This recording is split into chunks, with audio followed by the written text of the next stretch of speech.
Most writers begin with ambition. Christine de Pizan began with necessity. In the late 14th century, literature was not a place where women were expected to speak. They appeared in poems, stories, and songs, but rarely as authors. Women were described, judged, idealized, or condemned. They were muses, temptresses, saints, or warnings. Christine read these works carefully, and she noticed something unsettling. The women inside them were rarely human. They were symbols, warnings, temptations, lessons written for men to read. Rarely did they possess voices of their own. Christine understood the power of stories. Stories did not simply entertain, they taught people what to believe. If literature defined women as weak, deceitful, or inferior, those ideas would not remain inside books. They would shape the world. So when Christine finally began to write, she did not begin by asking permission.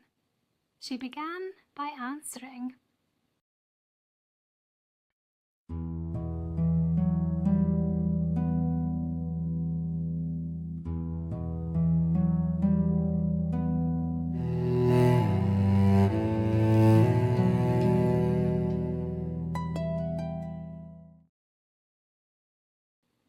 Christine was born in 1364 in Venice. Her father, Tommaso da Pizano, was a physician and astrologer who soon entered the service of the French king. The family moved to Paris, where Christine grew up within the intellectual atmosphere of the royal court. Books were present in her childhood, not as decoration, but as tools. She received an unusual education for a girl of the time: language, history, philosophy. The world seemed open, but that openness would not last. Christine married young to Etienne du Castel, a royal secretary. Their marriage appears to have been affectionate, a partnership rather than arrangement alone. But in 1389, he died suddenly. Christine was 25. Widowhood brought not only grief, but financial instability. Legal disputes over unpaid wages and inheritance dragged on for years. She faced a choice few women had faced directly: dependence or invention. Christine chose writing. At first, poetry, courtly, elegant, carefully crafted. Her verses circulated within noble circles and gained attention. But poetry alone did not sustain a household. So she wrote constantly: ballads, allegories, moral reflections. Writing became labor. And slowly, something unprecedented emerged: a woman supporting herself through literature. Christine was also a reader. Among the popular works of her time was The Romance of the Rose, a sprawling poem that portrayed women as manipulative and morally weak. Many readers accepted its satire. Christine did not. She wrote letters challenging its portrayal of women, arguing that literature shaped public belief. If women were consistently depicted as deceitful or dangerous, the result would not remain fiction. It would become expectation. The debate that followed became one of the earliest recorded literary controversies in Europe. Christine had stepped into intellectual conflict, and she did not retreat.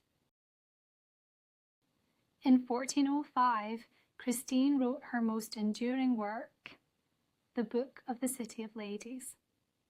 The text imagines a symbolic city constructed entirely from the stories of remarkable women, philosophers, warriors, scholars, rulers, figures erased or ignored by traditional histories. In the book, 3 allegorical guides help Christine rebuild memory itself. Stone by stone, story by story, a new history takes shape. A city made not of walls, but of recognition.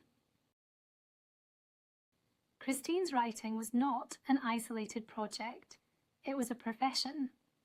She managed patrons, negotiated commissions, and oversaw the production of manuscripts. Her works addressed politics, ethics, education, and governance. In a time when women rarely occupied public intellectual space, Christine quietly constructed one, not through protest alone, but through persistence. Her reputation grew. Nobles and princes sought her counsel. In works like the Book of the Body Politic, she advised rulers on justice, responsibility, and governance. Her tone was measured rather than confrontational. Authority, she believed, required moral discipline. A stable society depended on wise leadership, and wisdom required listening, even to unexpected voices. Late in life, Christine witnessed an event that reignited her public voice. In 1429, news spread of a young woman leading French forces against English occupation, Joan of Arc. For Christine, this moment carried symbolic weight.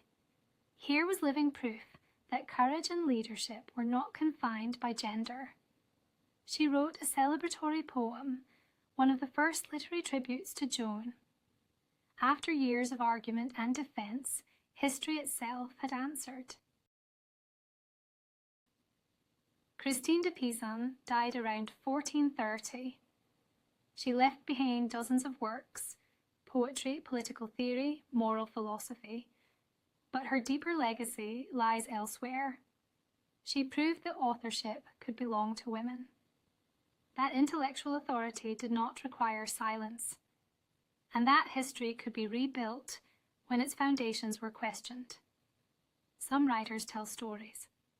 Christine de Pizan built a city from them and invited others to live there. Some stories fade, others wait to be heard,